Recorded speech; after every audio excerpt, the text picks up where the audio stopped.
about 10 years ago took a cursory, if you will, reapproach to them. So I am speaking to, you're asking me a question about specifics that I am not aware of.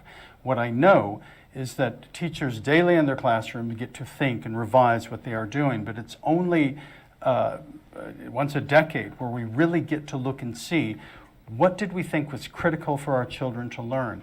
How has our thinking evolved since that time? What are the not just trendy or what have you, but what sort of awareness have we come to that we may not have had 20 years ago?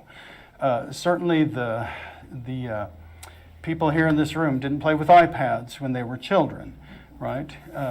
And the kids that are growing up now have a different life experience than we did. And so our standards need to reflect currently what we're thinking.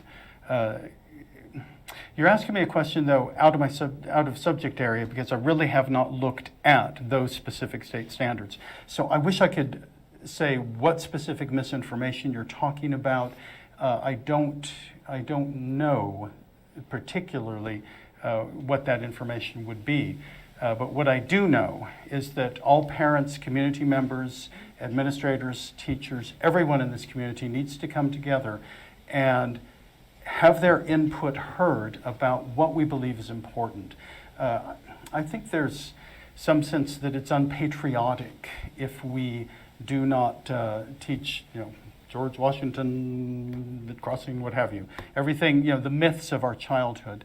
And we certainly need to go beyond that. I know when I taught Benjamin Banneker's letter to Thomas Jefferson to seniors, he was a former slave, asking him about slavery, it was a very incredible piece of rhetoric that we took apart.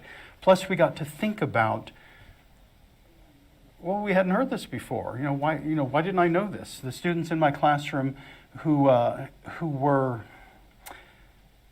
not the descendants of slave holders, but potentially the descendants of slaves,